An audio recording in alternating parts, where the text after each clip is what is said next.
because you knew what lane to be in.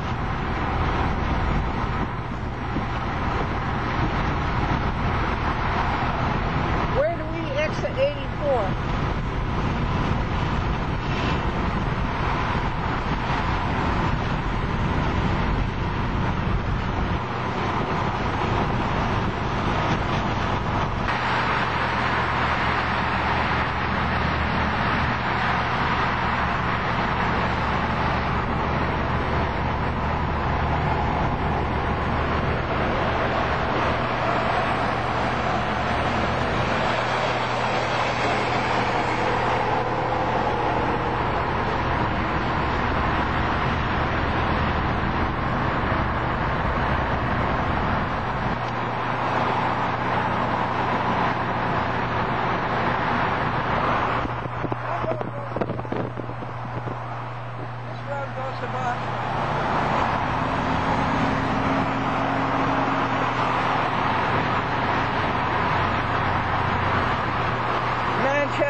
Connecticut.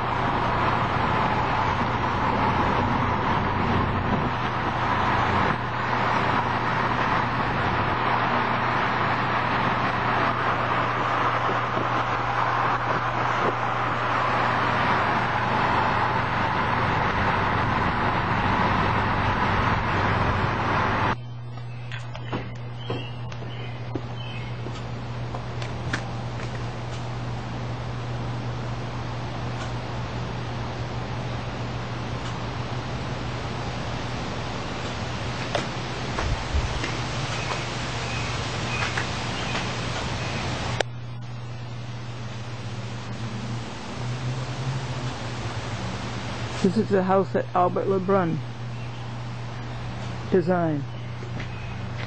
I'll get you to picture the sign. I got the sign yet in the...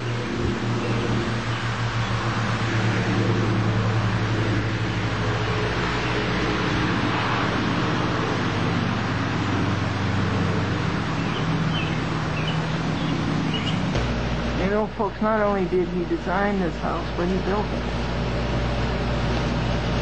Isn't he clever?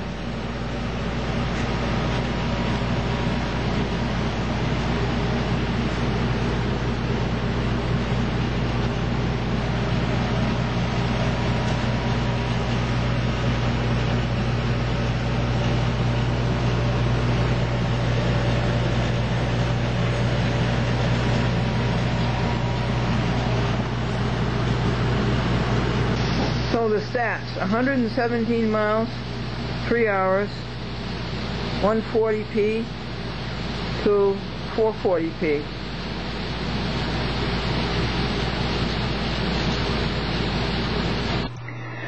Folks, this 2 inches of paper plus another 2 inches were prepared for me by Timothy West and by Janice, and it is excellent.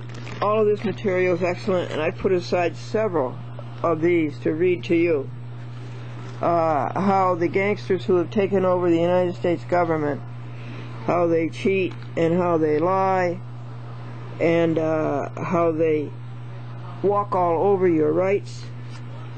And it is people who are brave enough to stand up to these crooks and face the reality of what we really are. So I'll get to reading some of this valuable knowledge to you rather shortly. And right now, today, July the 11th, as you know, we are in Connecticut, and we are doing our best to protest these crooked and despicable and evil people who have kidnapped our government. Albert, I was very interested in this letter you got from the state of Connecticut, the office of the clerk. Can you tell me about it? Yes. The court sent a document to my lawyer, like there will be a statute conference on this case on December 11, 1992 at 11:15 a.m. in Judge Shaughnessy's chamber. Alright, and the lawyer sent me the document from the court, and he also sent to me a letter when I don't have to appear, then the lawyer themselves will be there and discuss this case with the judge. So because he told me I don't have to appear, I make sure that I was there. I was there in the morning from 10 o'clock until 2:30. My lawyer never showed up in court. Oh, you got him, Albert. And after that, he sent me a 2-page letter telling me that they went through the whole thing with the judge and all that, and the judge says if I make the mistake of going to trial, then I'm losing my home. Then the judge know already there's an attachment in my home for $100,000. So I knew that the meeting never took place. After that, I received a bill for $540 for that meeting. Oh. And I wrote for that meeting. When it was time for me to get my file, when I fired my lawyer, the only way for me to get my file, I had to pay the $540. Oh, that's extortion. I made him a check for $540. The minute I got home, I put a stop payment on the check. He wrote me a letter, and if I don't make that check good in 8 days, then the Hartford police will be coming into my home here in South Windsor. That was way back in 1993. I never see the Hartford police yet today in 2007. Alright, so anyway, after that I wrote 3 letters to the court to find out if I'm meeting. I want to know if the judge is going to lie to me or not. I wrote 3 letters, 3 certified letters to the court to find out if a meeting took place on such a date and all that. And after 3 letters, I received a response on May the 18th, 1994, telling me that the judge went through his note and he cannot find that a meeting took place on that same date. I knew the answer already, but I want to know if the judge will lie about it or he will tell me the truth. I believe he knew that I knew the answer. So anyway, that's the story of that one here. How can someone explain the document from the court requiring a statute conference when there was no conference at all? Albert, do I understand this correctly that the judge colluded with the lawyer? That's for sure. And There's no two way about it. Right? And it was a hoax? Yeah. And this worked very good when both parties as lawyers, all right? When the plaintiff is a lawyer and the defendant is a lawyer, this works very good. They don't want to give you a trial. They want to perform an extortion scheme. But the minute you file yourself, you go yourself as a pro se, then they are in trouble. And they do everything for you to hire a lawyer. Even the Judge Shaughnessy, they have told me, this is a jury trial. I will never let you defend yourself on a jury trial. You're going to have to hire yourself a lawyer. And hire yourself a lawyer now because the lawyer needs some time to prepare himself. Right? That's unconstitutional. And then I had another judge telling me, Judge Hammer telling me that I have a right to represent myself. This is a right that we do have, right? So why is that one tell you one thing and another judge tell you another thing? Yeah, well, the second judge was right, Judge Hammer. Yeah, but the Judge Hammer, just the same, he told me, look, I was suing them, me in state court in Hartford, Washington Street, and Judge Hammer told me that I'm going to have to lose the dog case so I could have a malpractice case against my lawyer. I could have some damage. He says, you got to lose your dog case. Judge make me believe that I got to lose the dog case to have some damage against my lawyer. How do you like that? Yeah, how do you like that? Who was that judge who said that? Judge Hammer. That was Judge Hammer. Harry Hammer. What was the name of the lawyer? My lawyer? Well, the lawyer that we're talking about. Archer Norris. What's the name? Hatcher Norris, from the firm of Butler, Norris and Gore. And then Albert, the judge deliberately lied and deliberately colluded with the lawyer. That's for sure. In this incident. Yes. This has serious consequences. Now, you told me you took the letter to the police? No, to the criminal division in Rocky Hill. They have the chief state attorney of the criminal division. I went over there and I see two fellows there, Coffrey and Willan, I believe. What's the last name? One is Coffrey and the other one is, I think, Willan. W-E-I-L-A-N or something like that? Yeah. And after explaining to them what we just went through there, that the lawyer sent me a bill for $540 and he was going to send the Alfred police after me and all that. The criminal division answered me, well, you should not be worried anymore about the police coming to your house now. That was an insult of the injury thing I went through, right? Instead of saying, we're going to go and arrest that lawyer for extortion scheme and all that, you should not be worried about the police. I think you're safe now. The criminal division gave you an answer. It's outrageous. They didn't perform their duty. I had a little tape recorder and I forgot to put it on, but anyway, when the meeting was over, I must have spent an hour there explaining all the extortion against me and all that. When the meeting was over, he says, did you record this? I says, I forgot. He says, I suppose if I had recorded it, that you will take the tape away from me. You bet I will take that tape out of your record. You understand? So they don't even want to be recorded. What this tell you? Yes. That's tell you something. Now, here is the bill from the lawyer, Butler, Norris, and Gold. And this lawyer's name is, what is his name? Archer Norris. Archer Norris. Right, and here's his bill for $540. And he says for professional services rendered, the balance due per statement of February the 3rd, 1992, $290.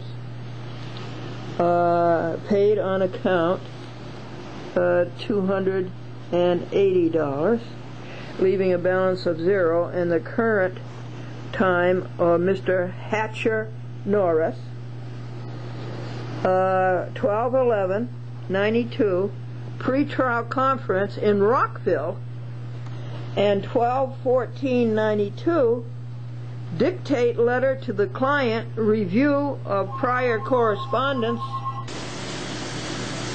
So we were telling you to dictate a letter to the client, review of prior correspondence, and the total time is 2.7 hours, $200 per hour, $540.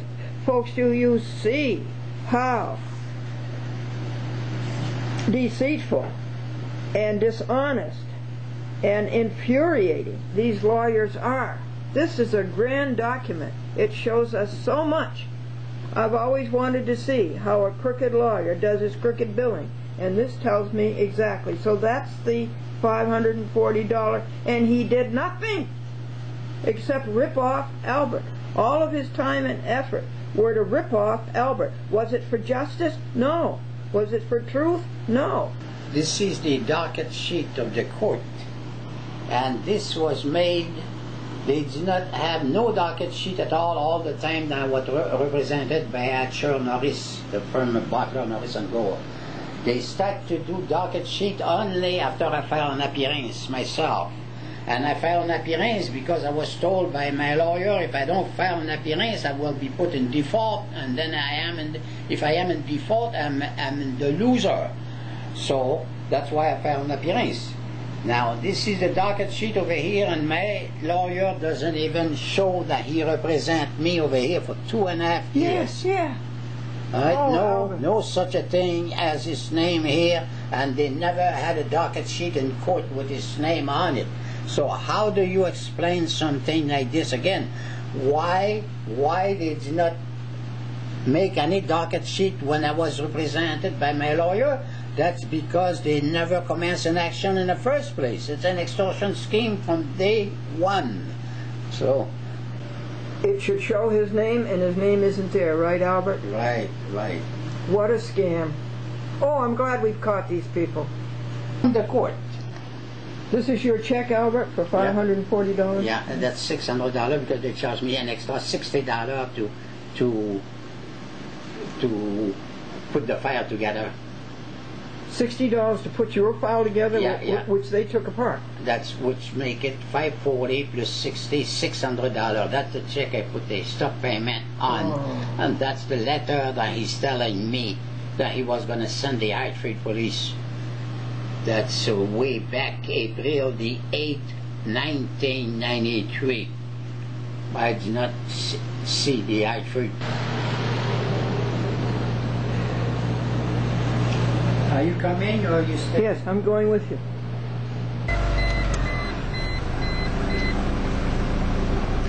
Now, this is Glendora, and I asked Mr. Lebrun who was his best listener as to this horrible thing that happened to him and happens to hundreds of people every day. And he said Arnie Engen. And thank you, Arnie Engen. Presently in Norway, coming back August 8th or so. Yeah, but mention Edward Nelson. And then he said Mr. Whitney, Edward Whitney. And then Mr. Lebrun said, but Whitney wants me to get rid of the case by stating that the statute of limitations on the collection of this fraud, the fraudulent collection of this fraud, is over. And Mr. Lebrun says, oh no, I don't want to do that, because if I do that, I admit to them that their process was correct. Poor tree. Poor tree. Beautiful creation of God. I admit that this, their process is correct. But now, I'm going to ask you, why can't Mr. Lebrun say, even though your process is patently deficient and patently a nullity, I am going to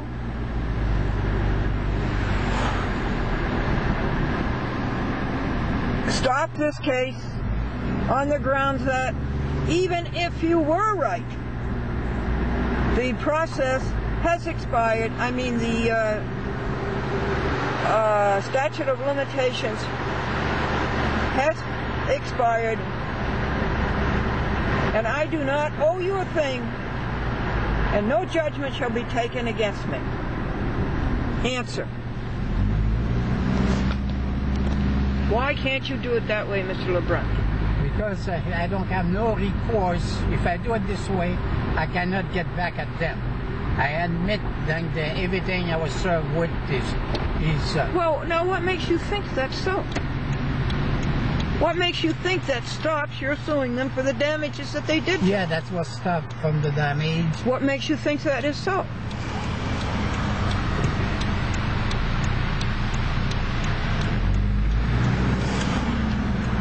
Only subject matter jurisdiction doesn't have no time limitation. They don't have subject, they never had subject matter jurisdiction. So that's what I am after. Yes. This could be 20 years later, and you still could get a damn jurisdiction because I was never served. But answer my point. Why do you think you still cannot sue them for damages?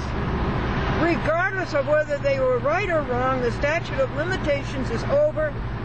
You have caused me $183 million punitive and compensatory damages, whether you were right or wrong.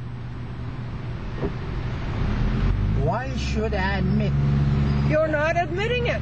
Yes. You're saying yes. whether you are right Yes, or wrong. by going to the statute of limitation, I am admitting that all the documents I was served with are legal. Has the last 5 minutes just gone to waste? I asked you whether you are right or whether you are wrong. The statute has expired.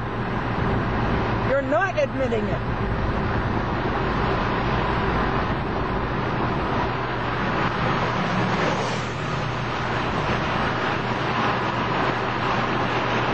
Did want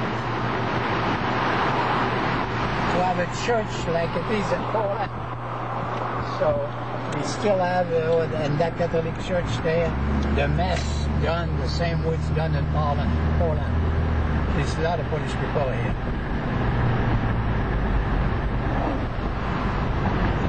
This is Rockville. Vernon. Factory empty. Oh, what was it?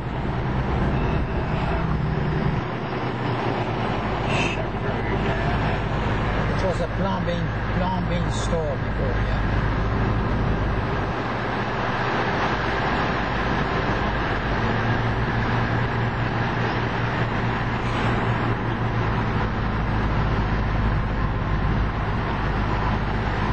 Is this Rockville? Yeah, Rockville.